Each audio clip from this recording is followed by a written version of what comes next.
I've found that many business owners, they start out where it's on them to do everything. And we become very dependent on our ability to do. We've got to produce, we've got to get sales, we've got to ship our product or service. And if we don't do that, Adam, we don't make payroll or we don't even buy groceries in our own household.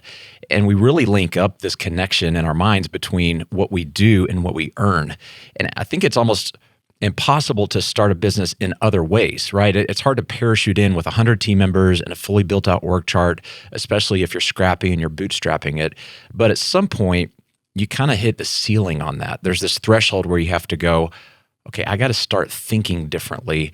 What keeps us from actually zooming back when we've been doing, and really evaluating how we're going to be leading and getting paid for what we know and not just what we do?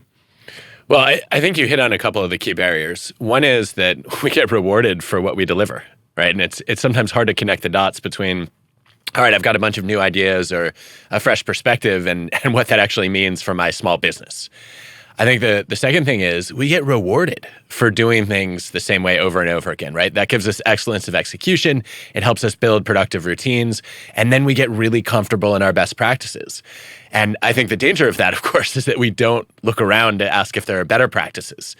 And I think what a lot of us end up doing is we think too much like preachers and prosecutors.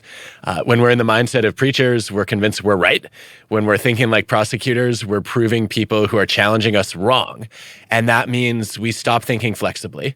And sometimes we fall into the trap of foolish consistency. And we see this happen all the time with huge companies, right?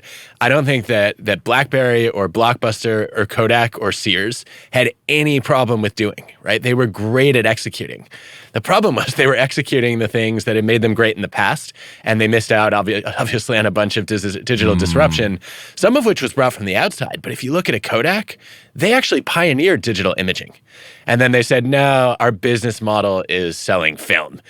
Obviously, that didn't work out very well for them. And I see the same dynamics in small businesses pretty regularly, where people are unwilling to rethink their strategies, their products, their services, and some of their practices that have driven their success in the past. And that means sometimes we get trapped in stability where we should be embracing change. I love the Kodak example. Because in hindsight, we can all see how they actually could have become Instagram. I mean, they were the market leader in photography. And had they been thinking this way, they could have shifted that and caused that revolution.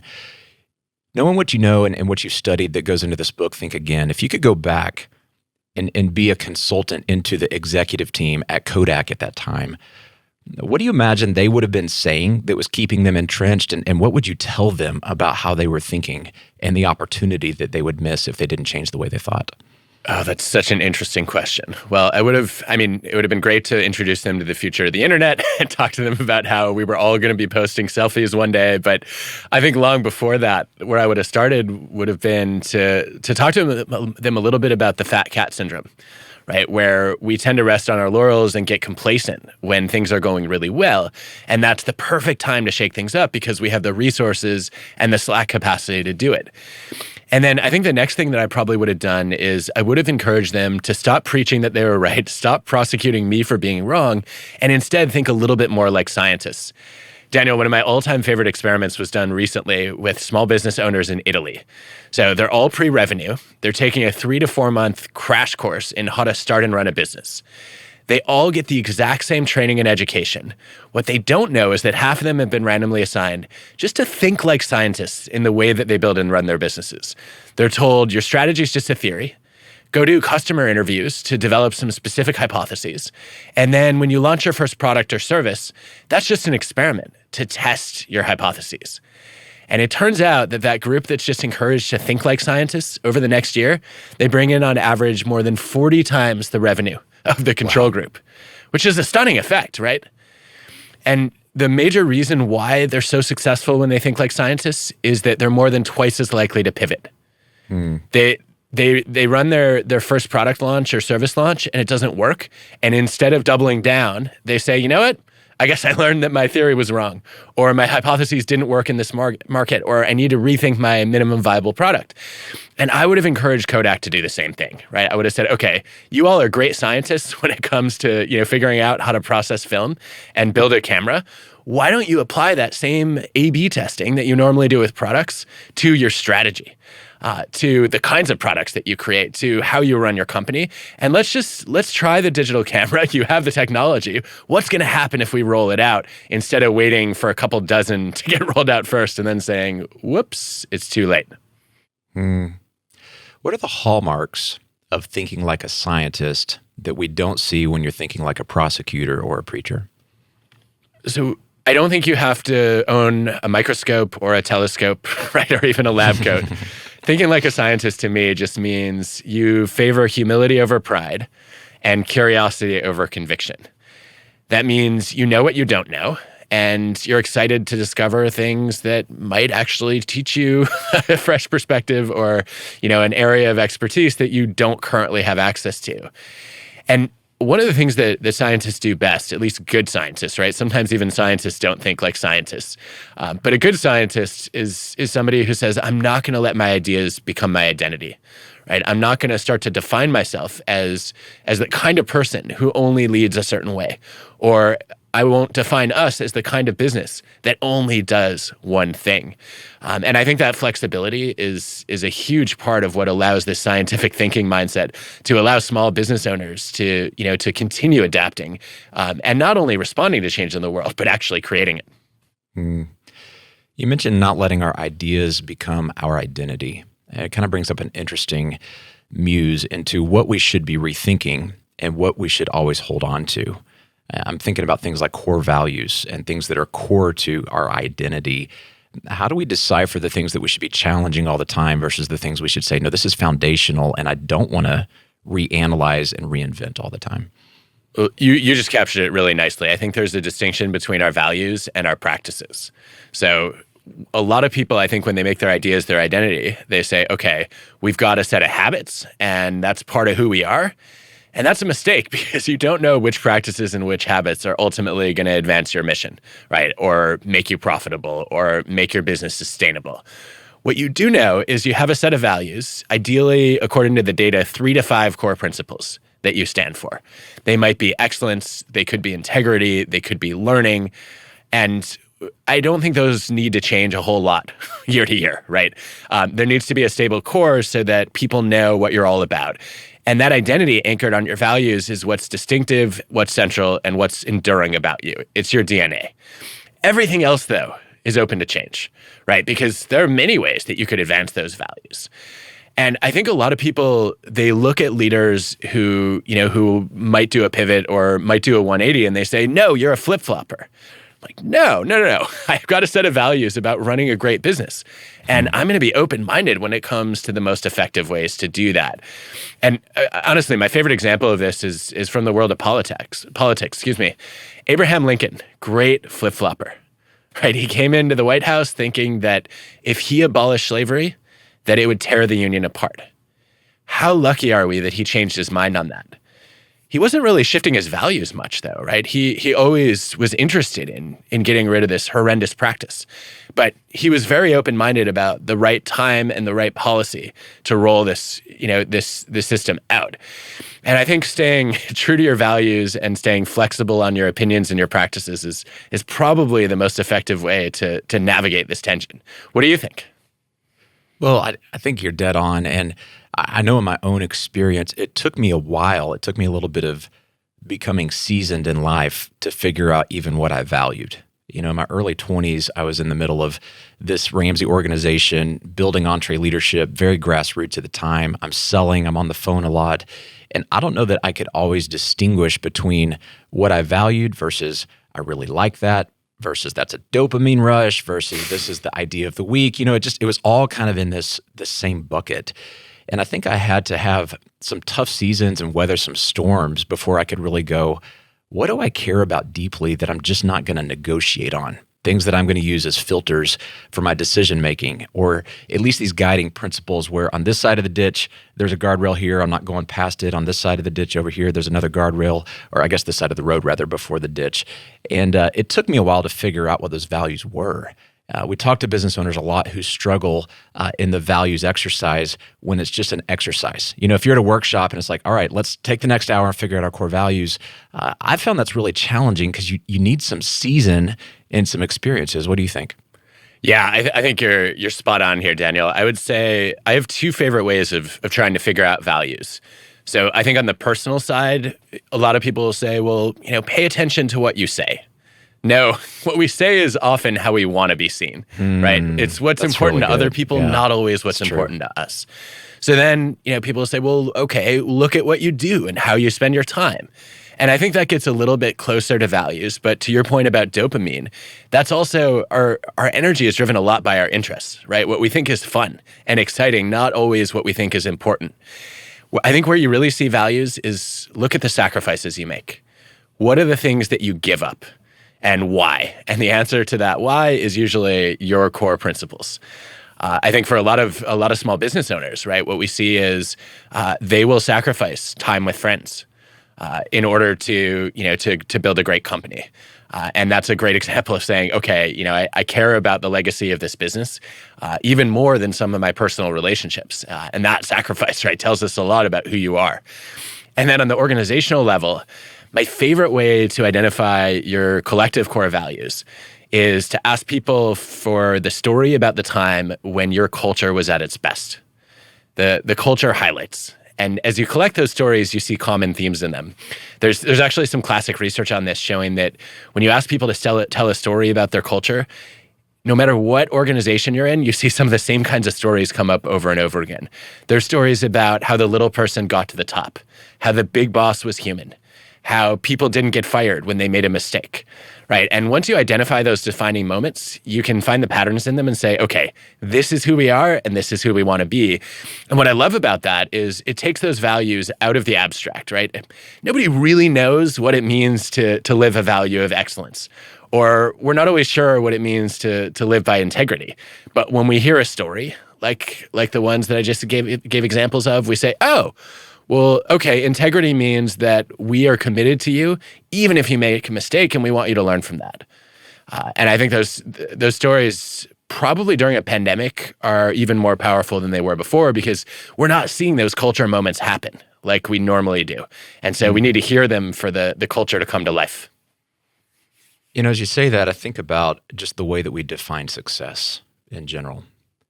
And I'm curious what you would say about rethinking the scorecard for success. As a business starts out, and I imagine this is your case early in your career, it was for me, a lot of success is about, there's a bit of a Maslow's hierarchy of, can we pay the bills? Can we survive? Is my business, service, or product viable in the marketplace?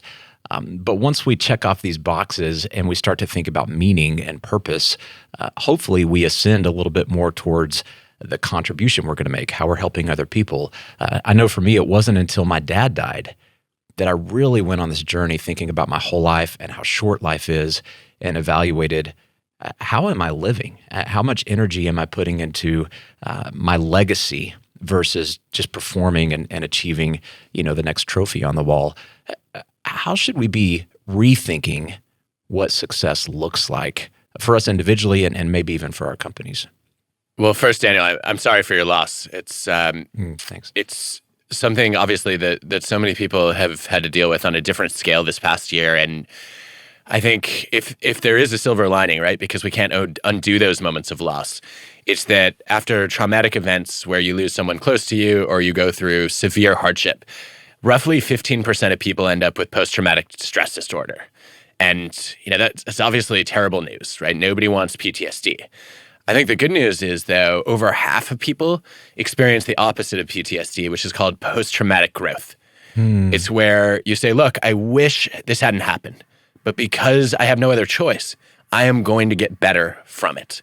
We see people come away with greater personal strength saying, you know what, if I survive that, I can get through anything. They often have gratitude that they didn't have before. They come away with stronger relationships with the people that they made it through hardship with. And to your point, they especially end up with a new sense of possibility and purpose, saying, you know what, I am going to make the most of my time. They become people who pursue meaning, not just success. And I think the shift that goes on there is a lot of people say, okay, I was defining my success as achieving my goals, but it's actually more about living my values, right? It's not just the quantity of my accomplishments. It's actually the quality of life that I create for the people around me. And my favorite test of meaningful work has always been to ask people, if your job didn't exist, if you were not leading this small business, who would be worse off? And the groups of people you name, the individual humans that you name, those are the people who give meaning and purpose to your work. And those are the people that you want to try to figure out how to serve better. Yeah, I really like that. That's a great question. Good exercise to do, to list out that list of people. And hopefully it's not a short list. If it is, that would make me rethink, how am I leading and how are those relationships going? I'm curious, in sticking with my own experience, and hopefully this is helpful for our listeners. I have thought about, since my dad passed away, with what I'm seeing now and how I'm thinking about my life and thinking about being more available for people, being more interested in genuinely serving, not just as a means to building a successful, whatever crusade I'm on. I've thought a lot about what would I go back and tell myself a decade ago that would have actually gotten my attention enough to learn what I've now learned through the trauma, and so as we're talking about people who experience trauma, oftentimes that is a catalyst for this whole new take on life and this pursuit of meaning and purpose. Is there a way to help actually experience that catalyst without experiencing a trauma? Is there a way that we can engage at that level in our minds and our hearts without going through a significant storm? That's such an important question. I only recently actually did I have a term for it. So I wrote a book with Sheryl Sandberg, Option B, after she lost her husband suddenly. And one of the questions that she asked was exactly on that. She said, well, okay, post-traumatic growth. Obviously I have no other choice but to learn from this tragedy. But is there such a thing as pre-traumatic growth? Can you get the learning without the trauma? And I would love to see more data on this, but I think your exercise is a step in that direction, right? Of doing a little bit of mental time travel and saying, okay, you know what? We're often given this advice, carpe diem, seize the day, live in the moment. Sometimes the moment just sucks, right? And you actually want to rewind to the past or fast forward to the future. And I think that's often where we gain the kind of wisdom that you're describing. So I think looking back, right, when you go through hardship, whether it's personal or professional, one of the things that a lot of us do that I think is a big mistake is we see it as a completely unique event. So Daniel, we've been seeing this a lot during the pandemic. People say, you know what, I'm not really sure how to cope with this because I've never been through a pandemic before. And unless you're over 100 years old, right, none of us have. And so how in the world am I possibly going to face this and grow from it? Well, what if you take a wide-angle lens and recognize, okay, you know what? Never faced a pandemic, but you've been through loss, you've been through failure, you've faced heartbreak, you've probably been depressed and lonely at some point in your life, right? And if you take those past experiences of adversity, you can learn a lot of lessons from your own resilience and then grow through the kinds of things that have helped you get through other difficult events. And then I think fast forwarding is also a pretty helpful step. There's evidence showing that if you can imagine your future self and what advice your future self would give to you, you actually can anticipate some of that wisdom and say, okay, 10, 20 years from now, what are the choices that I'm making that I might regret? What are the things that I'm too worried about that I just won't care about? And one thing we see pretty consistently in the science of regret is that most of people's regrets are not the actions they took. They're the actions they didn't take. They're the what if moments where we say, you know what? Yeah, it hurts to fail, but it hurts even more to fail to try. And so I think that's another exercise that's worth doing, which, in some cases we can actually just do through reflection. In other cases, there's evidence showing that if you give advice to other people, you actually make better choices than you would have if you just made the decision for yourself. Why do you think that I think is? the problem is when we're deciding, we focus on all the trees in the forest. Whereas when we're advising, we take a step back and we look at the forest and say, all right, let me just think through what are the one or two most important factors here. And so I think anybody who's stuck right now, this is the perfect time to say, find somebody else who has a similar problem. Go and give them some recommendations. And then the advice you give to them is probably the advice you need to take for yourself. I like that. It's not the angle I thought you would go. I can see the value in that. I thought you might talk about the importance of getting outside perspective and getting some coaching. It's really difficult to see into our own blind spots. It's probably impossible. This notion of we don't know what we don't know is one of the funniest cliches to me, because isn't that always true? Like, is there ever a time you actually know what you don't know? Let's unpack that a little bit, because I think coaching and outside perspective, it's something for me that has been super valuable and also uncomfortable.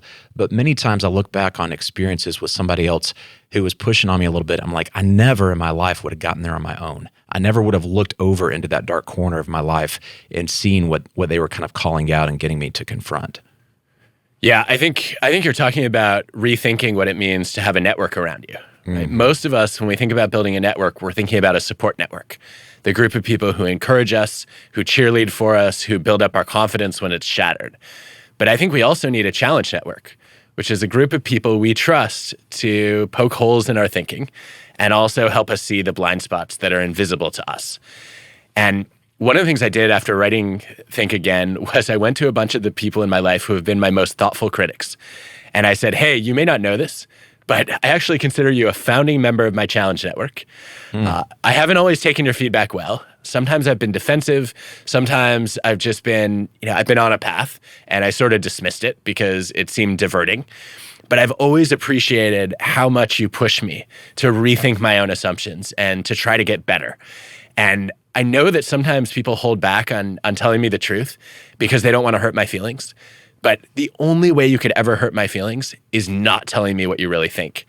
And I've noticed that I've gotten better coaching from those people after I've told them that, because it really solidifies this role they play in my life. And they say, hey, you know what? Now you wrote a whole book about rethinking. And so I feel like I have a moral responsibility to tell you that you might want to rethink this. And I think opening that door for people and keeping it open is a great way to get them to keep coaching you. Daniel, how do you do that? Because I know you get coaching not just from a formal coach, right? But from lots of colleagues informally. How do you create that psychological safety for them to give you the critical feedback that you may not want to hear, but you need to hear? I can tell you for a long time I didn't. A long time, I'd ask somebody, how do you feel like I'm doing in our relationship or as your leader? And they would say, fine. And what I heard was, everything is fine. And I would move on to the next thing. And it was actually a coach who told me, hey, there's some areas where you're not paying attention to feedback and you need to be more proactive in making it, I think the phrase you said is psychologically safe. And that was really confusing. Like, what do you mean safe? Like, if Dave needs feedback, I give it to him. If other people need feedback, I'm going to let them know. And I think there's certain people wired like me where if we're thinking it, we're just going to say it. But many people don't feel comfortable doing that. And so first of all, I had to take my own projection of the way that I did this with other people off of the people that I was looking to get feedback from, because they may not be wired that way. And then secondly, instead of just saying, how do you feel like we're doing? I learned that getting really specific, when somebody said, I feel like things are good, or you're doing great at A, B, and C, I had to almost frame it in a way where I'm like, okay, but if there was one thing I could work on, what would it be? Well, in meetings, it seems like sometimes you're kind of tuned out. Okay, cool. In meetings, something about my presence in meeting.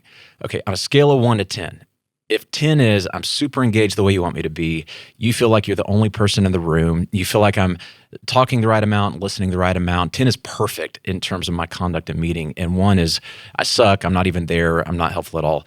Where would it be right now? Well, and most people want to, again, be kind. And so they're not going to say a 1, but they might say a 6 or 7.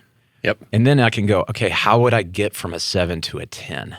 And it's almost like I have to guide them through this where it's felt very safe for them to go, oh, you're really asking. And you're really giving me a framework where I can still be kind and complimentary to you and our relationship, because nobody really, unless they're just a jerk, really wants to just dog you and completely bag on you. But I've just found I really have to work hard to disarm people and invite that feedback and almost create a scorecard, and also make sure it's an all or nothing binary type thing where it's about improvement, not about shame and wholesale you suck as a person. Daniel, it's amazing to hear you describe that, because I have stumbled into the exact same practice. When I was doing an early draft of the opening of Think Again, I sent it to one of the best members of my challenge network, Reb Rebely, who's a longtime collaborator. And he gave me some feedback. It seemed like he didn't like it that much. And I said, okay, give me a 0 to 10 rating. And he gave it, I think it was a 4.5 or a 5.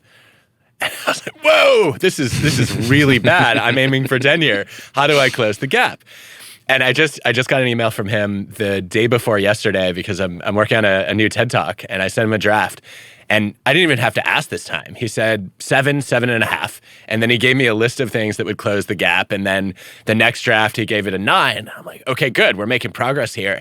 Asking for that specificity and precision makes it so much easier for people to let you know that they may like you and they may think your work is decent, right? But there's still a long way to go.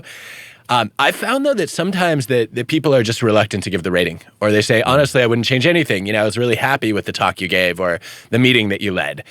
And I just did an experiment on this with one of our doctoral students, Konstantinos Koudaferis. And we got leaders and managers to try a different approach to creating psychological safety, which is instead of just asking for the criticism, to show that they could take it by criticizing themselves out loud. So some of them said, hey, you know what? I'd love some feedback on this meeting. I think I talked about 3 times longer than I should have. What do you all think? And that immediately made it easy for people to say, oh, I'm not going to be punching them in the gut when I tell them that, right? They already know that they rambled a little bit. In other cases, we had leaders and managers who took it upon themselves to actually share their own performance reviews and say, all right, you know what? I just want you're my team. I work with you regularly. Here are the things I'm trying to get better at. And I would love you all to hold me accountable. And we found that when we taught leaders and managers to just be a little bit more open in commenting on their own shortcomings and development areas, that psychological safety was more likely to build and more likely to last. Yeah, that's really good. I like that process, that method. I'm going to steal that. It occurs to me, though, as well. Thank you. It occurs to me as we're talking about these frameworks or these methods to invite feedback. It's also really important for our listeners to understand, and I had to learn this the hard way too, because I kind of started out with, okay, where's the book of the 10 things to say that make sure everybody feels psychologically safe, and it came off mechanical. And what I really work hard to do now is before I'm going into what might be a difficult conversation or a conversation where I need to get feedback or really express humility, I actually have to get there in my heart. I have to pause and go, Daniel, you're probably wrong. And then the devil on my shoulder says, no, you're not. You're right. You're brilliant. And then I have to go, no, you're probably wrong about something. Or what your experience is not what their experience is. There's this whole your truth, my truth, and the truth. And as a leader, I've really had to work to say, if I'm 1% culpable, I'm going to be 100% responsible. And it's so difficult. It's a shot to our pride, because if you're like, yeah, but they're 99% of the problem, well, maybe that's true. But if I'm 1% part of the problem, then I'm going to spend 100% of our energy working on how can I fix that 1%. And it's only in modeling that humility that our teams over time start to go, wow, you're serious. Like, you're really working on growing yourself, not pointing fingers at what everybody else could do better. And then as a byproduct, they start to pick up on that in the culture, and it starts to feel safe organizationally for everybody to give and share feedback. And I haven't perfected this, but it's been my experience that if you're just looking for the right question to ask and you aren't actually in your heart genuinely humble and assuming you're off on something, it comes off as plastic. Have you experienced that? Yeah, I think you articulated it so well. It reminds me of one of my favorite philosophers, Will Smith, who is a local hero, right? West Philadelphia, born and raised. And that's right. He said a couple of years ago, I thought this was profound, that everybody is interested in trying to figure out whose fault a problem is. But he said it doesn't matter whose fault the issue is if it's your responsibility to fix it.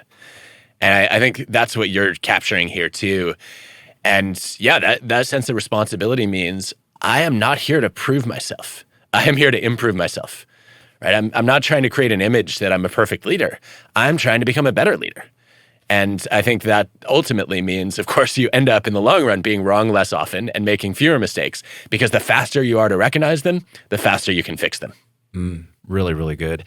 It reminds me of one of my favorite coaches has a quote, Jerry Colonna, and he's a business and leadership coach and has a podcast called Reboot. But he will often ask one of his clients, how are you being complicit in the situation you say you don't want? And it's just one of those kind of put you on your heel, reframe the conversation. And I ask myself that a lot. How am I being complicit in the situation I don't want? Because usually I'll complain and, this is a problem, and them and they and the environment or the culture. And when I catch myself doing that, if I just pause and ask that question where I'm like, okay, am I contributing? At some level I am. I mean, it takes two to tango, and it's a great reframe. But I think what you talked about, a network of people around you is really important, because I've found that when I just try to do that in my own head, usually the dragons win. But when I have other people that I can process those feelings with, safe place to process them, where they're going to hear me out and I can feel heard, but they're also not just going to create a codependent or enabling kind of environment. They're challenging me, going, okay, you've whined a little bit now. What are you going to do about it? That really makes all the difference for me. It does, and I think it speaks to something else that's helpful to rethink. So one of the things I've had a lot of fun talking with Jerry Colonna about is how we explain when something goes wrong. You're talking to Jerry, fail. so I'm quoting Jerry. No, I love it. No, Jerry's you're a just friend. nod along like, I've heard of him. Okay, so Not y'all at are all. boys. No. I mean, look, there aren't that many of us who live in this world of organizational psychology and leadership coaching, right? So I think everybody pretty much knows everybody. And Jerry, one of the things that I think is so powerful about his perspective is he pushes you to make a different set of attributions for a problem or a mistake or a failure, right? What most of us do, to your point, is we say, all right, well, it's not me, it's you. And then we gain a little bit of humility and we say, well, actually, sometimes it is a little bit me. And I think we want to go a step further here, which is to say, you know what, in any collaboration, most of the problems, they're not me, they're not you, they're us, right? It's about the interaction between us, as opposed to, your personality is flawed or I'm an idiot, right? And to look at the relationship as a unit, I think people are taught all the time to do this in therapy when they're married, right? If you've ever gone to couples counseling, right? The first question is, okay, what are the dynamics of the relationship that are causing some of these issues that each of you are pointing fingers about? And the same is true when you're managing somebody or when you're working in a team, to say, look, we've got a set of norms for how we interact that could bring out the best in us, but sometimes bring out the worst in us. And let's try to figure out how to navigate those more effectively. Let's stay on this counseling metaphor for a second, because I think there's a thing that we do sometimes as leaders with our team. Sometimes we're the leader, the commander-in-chief, the take charge. Sometimes we're the therapist. Sometimes there's conflict within the team, and we have to sit down and mediate. We have to sit down and figure out, why are they not getting along, and kind of unpack that stuff. I've experienced that. I've had people mediate and be counseled. In fact, you mentioned marriage counseling several years ago. My wife and I put our marriage counselor in a new tax bracket, and it was just this long, arduous process. But it was so good at the end, because she gave us the tools to learn how to see each other's experience and how to communicate and connect in a way where it's like, okay, we can both be heard, we can both have feelings, and exactly what you said, kind of putting it all on the table and being able to look at the dynamic of the relationship versus me versus you. So as leaders, when we're doing that with our team, what have you found to be effective? How do we actually facilitate those conversations where it nets in a more healthy relationship with our team members? Well, if you look at the research on conflict mediation, one of the things that turns out to be pretty effective is to have a caucus with each person involved beforehand.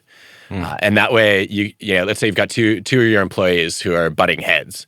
If you sit down with each of them one-on-one, it gives them a chance to feel heard. It also helps you become a little bit more neutral, as opposed to walking in and there's a risk that, that one person thinks you're taking the other person's side. It also helps you identify common ground, right? So you can begin to facilitate, okay, look, you may be at different positions, but you actually have similar interests. I went through conflict mediation training, 21 years ago now. And I think the biggest thing that I took away from it is it's way easier to mediate other people's conflicts than your own. Right? There's so many times when, I'm in a disagreement, whether it's with my team or with my wife, that I just don't practice what I teach. And so I think as a leader or a manager, the first thing you have to recognize is sometimes you are not the best person to mediate a disagreement.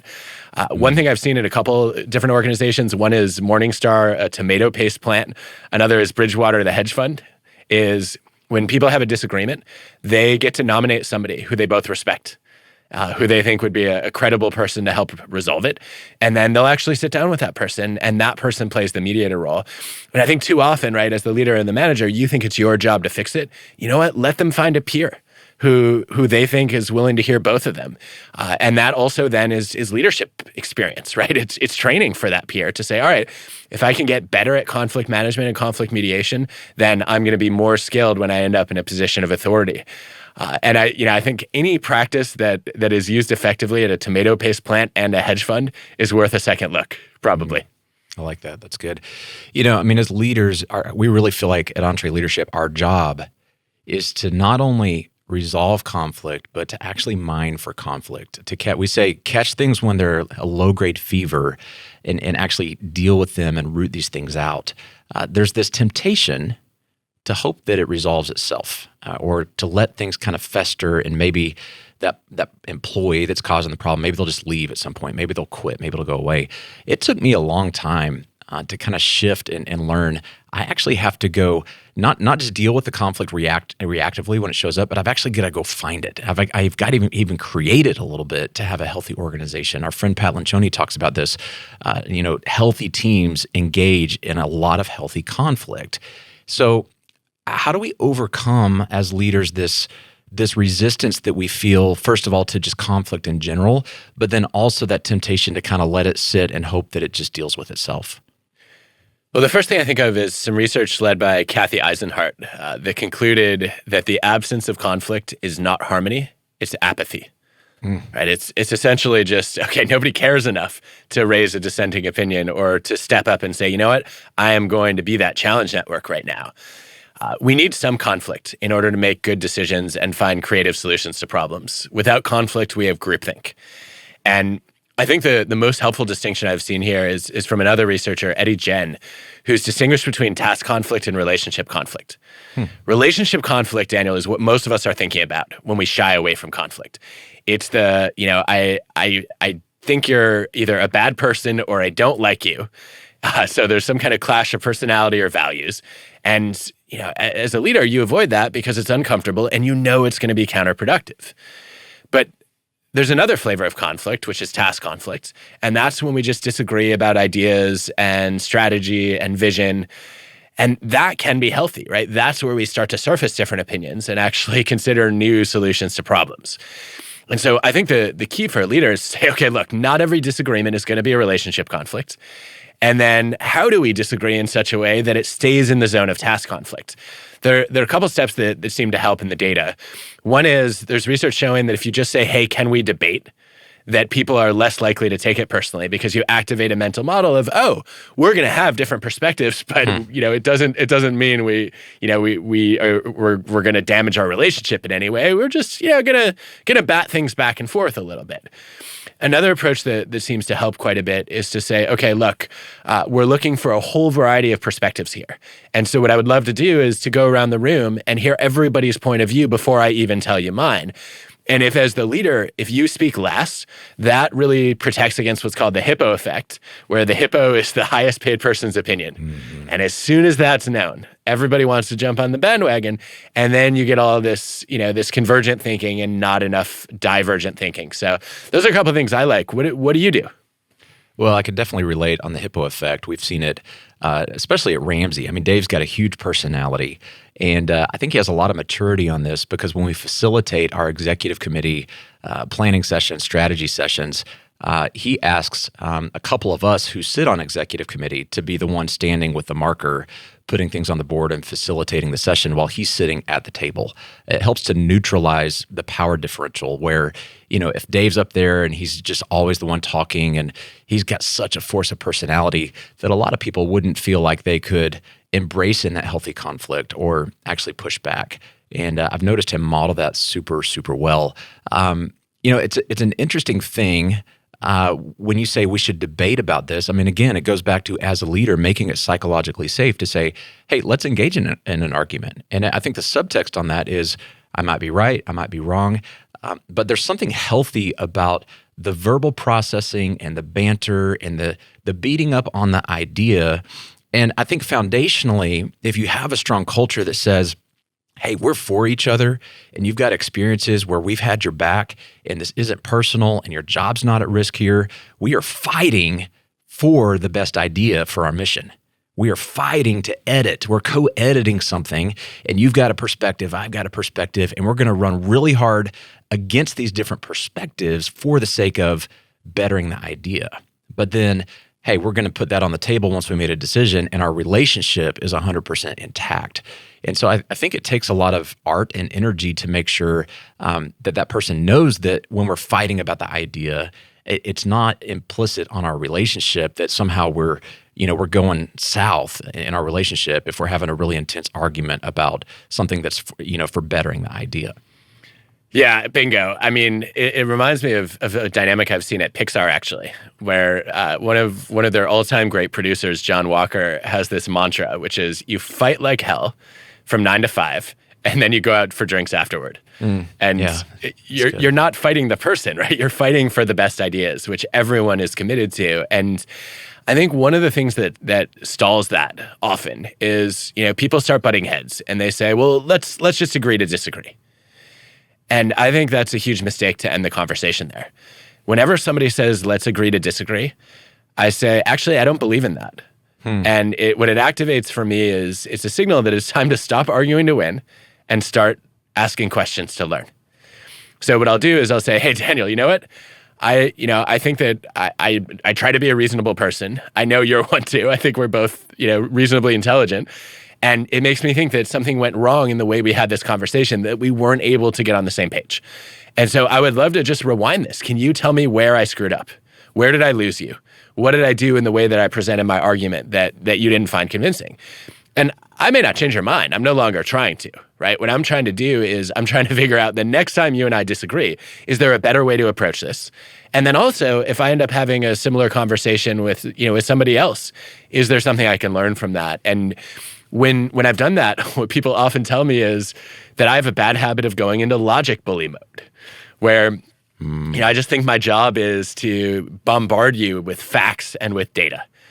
And that just shuts people down, or it leads them to go on the attack. And so I guess it's a reminder for me to get out of prosecutor mode and into scientist mode and say, all right, and instead of trying to force my idea on you, let's explore this and let me try to understand your viewpoint better. And what I've started doing now is I actually do this at the front of the conversation rather than the end. So if you and I were going to have a debate, I would come in and say, you know what? I've been told I have a bad habit of becoming a logic bully. I do not want to be that person. And so if you ever hear me going into that mode, please call me out on it. And it just happened the other day. A friend of mine, we were debating something by email back and forth on a project. And he said, you're going into lawyer mode again. And it snapped me out of it. And I said, oh, that is not how I want to argue. It's super disarming when you say, I've been told I've got this bad habit. First of all, they're probably like, yeah, I've seen it. But it's inviting them back into, it's safe for you to call me on this. I need your help when you see this. Please don't assume that I'm doing this on purpose or even consciously. It's really good. It's kind of fun too, because it allows you to step out and have a conversation about the conversation. Right. Really, I think in a lot of cases we get stuck in the weeds of, okay, well, let's sort out this idea, but we're not really thinking about, well, what's the best way to get to the bottom of this question, or what's the best way to resolve our differences? And even if we don't agree on the substance, we can find some consensus about what a healthy versus unhealthy process might be. You talked about not saying, let's agree to disagree. I'm still kind of processing that and kind of the practical, when you get to that point and a decision is going to be made, and maybe it's not the way that I would have made the decision. What comes to mind, a friend of mine, Clay Scroggins, talks about this idea of disagree and commit. And so what he essentially is saying there is, it might not have been the path you wanted to go on, but once we've decided we're going on this path, for the sake of unity, for the sake of alignment and buy-in, you have to completely commit and say, I'm all in. And even if I initially wouldn't have chosen to go this direction, we're now on this path together. Is that the essence of we're not going to say we agree to disagree?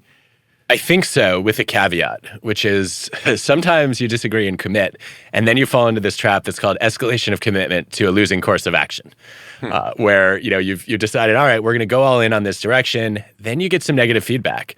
And you don't want to admit to yourself or anyone else that you're a bad decision maker or you made a dumb choice. And so you throw in more resources and you double down.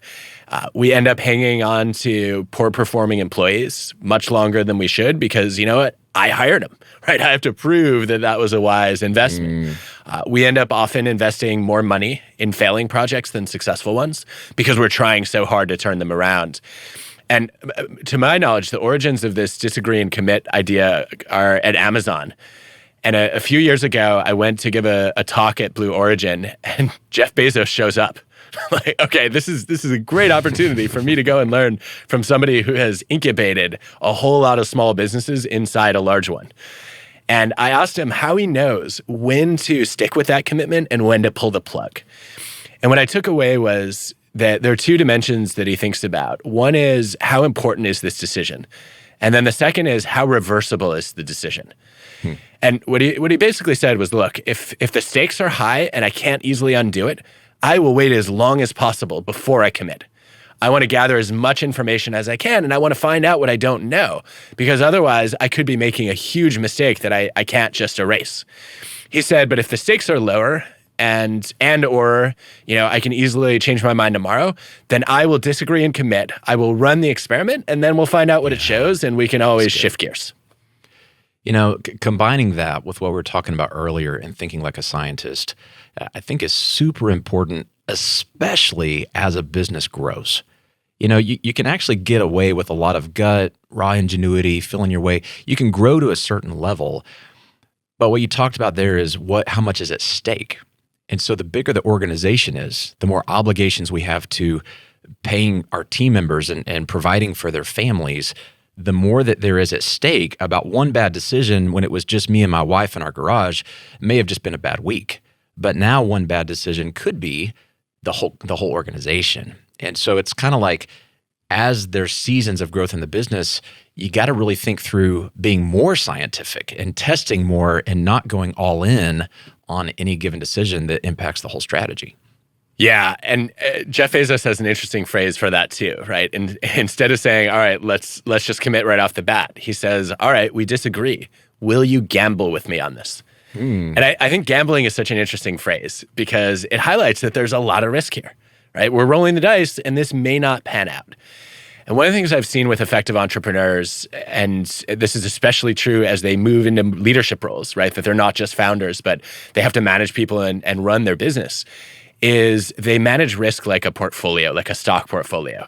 They say, okay, look, I may be somebody who loves risk, but I need to hedge my bets. Or on the flip side, right, I may be very risk averse, but I would never build a good stock portfolio by investing in a bunch of boring, predictable mutual funds, right? I'd have some of those, and then I'd also, choose some higher risk, potentially higher return options. And I think that portfolio lens is a helpful way to think about, all right, I've got to have some gambles. I also have to have some safe investments. This has been a really powerful conversation, full of a lot of practical things, and especially around decision-making and evaluating our own leadership. You bring a lot of science. You bring a lot of really cool anecdotes from things that you've observed. But I also follow you on Instagram, and I just sense that you have a spirit of encouragement. You bring a lot of good practical things, but you just have this heart that is for leaders, that is for people actually experiencing a better quality of life and a better journey as they're on this adventure called leadership. As we wrap up today, I'd love for you to just talk from your heart to the leaders listening, many of them tired, exhausted, been through a lot of storms over the last 18 months.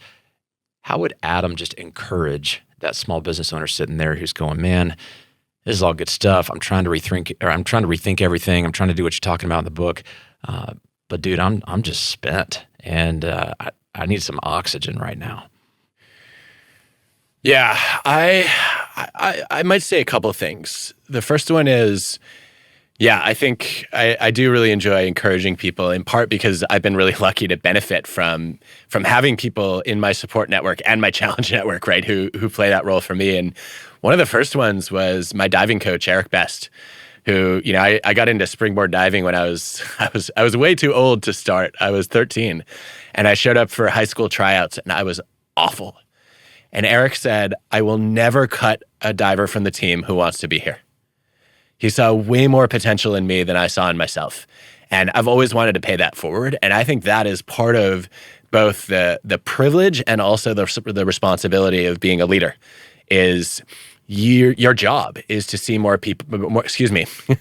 Your job as an EntreLeader is to see more potential in people than they see in themselves, right? And to help them deliver on that potential.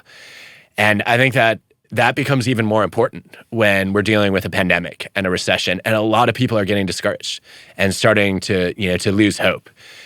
I think the most helpful conversation I've had in the past year was with a friend of mine, Scott Kelly. Last March, I thought, all right, if anybody knows how to deal with remote work and with all the uncertainty we're facing, it's Scott, because he set the American record for spending 340 straight days in space. So an astronaut who lived on the space station for a year, right? That guy has to know something about how to weather a storm like this. And the biggest thing that I took away from Scott, which I've been trying to do myself, is he said, look, in order to make it through that mission, I had to set a goal that I was going to come back to Earth with the same energy and enthusiasm that I had when I left.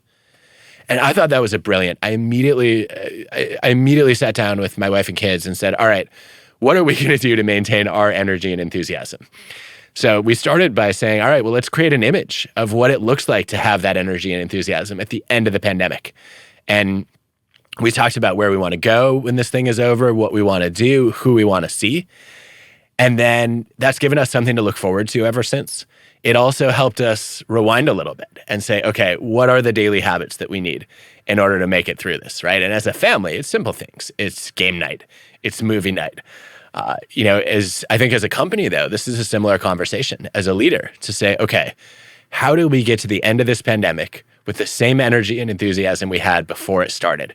And I don't know what the answers are going to be, but asking that question is such a powerful way to show people that you care about them and you're also going through this with them.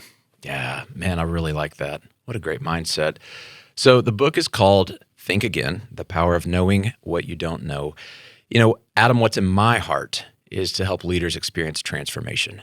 I think we've all experienced it, and we've seen the power of when there's somebody that's stuck and then they experience a transformation.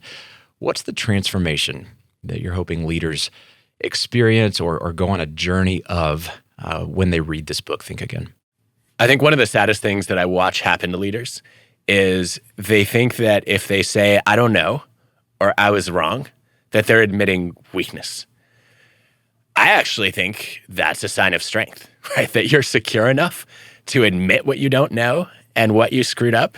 And I think that's how you keep learning is, modeling that rethinking is actually something that makes you better as opposed to avoiding it like the plague. And so my hope is that Think Again will lead a lot of people who are in positions of power to say, okay, I need to do more of my rethinking out loud. To project uncertainty as opposed to certainty, right? To favor the discomfort of doubt over the comfort of conviction, and maybe even turn doubt into a comfortable thing. Yeah. Wow, that's good. It's cool to change your mind. I'm going to have to get comfortable with that. I think all of us who have a little bit of pride and ego, that hits us between the eyes a little bit in a way that's really good. Guys, the book, Think Again, you can't afford to not have this in your leadership library. It's available now everywhere books are sold. Go pick it up. And Adam, what a great book, great conversation. Thank you so much. As we wrap up, any final thoughts? I hope you don't rethink any of that enthusiasm. There are some things that we shouldn't rethink. And I actually think that's something I've been getting asked about a lot as people have been reading Think Again is, well, what if I do too much of this? And I would say, number one, I think most of us are too far to the left of that curve. Right? We do too much of our rethinking in hindsight. And we say, oh man, I wish I had reconsidered that decision or that opinion. And I want more of us to do it proactively. But also, rethinking doesn't have to change your mind. It just means being open to reflecting and reconsidering. I love it. Being open-minded, staying humble is the key to staying hungry, and that's the key to a growing organization. Adam Grant, always great to have you on the EntreLeadership podcast. Thank you, friend. It's been a blessing to our audience, and we wish you the best as you guys continue to push this book out there. I hope a lot of people pick it up because it's really, really good stuff. Well, thank you. It's been a delight to be here.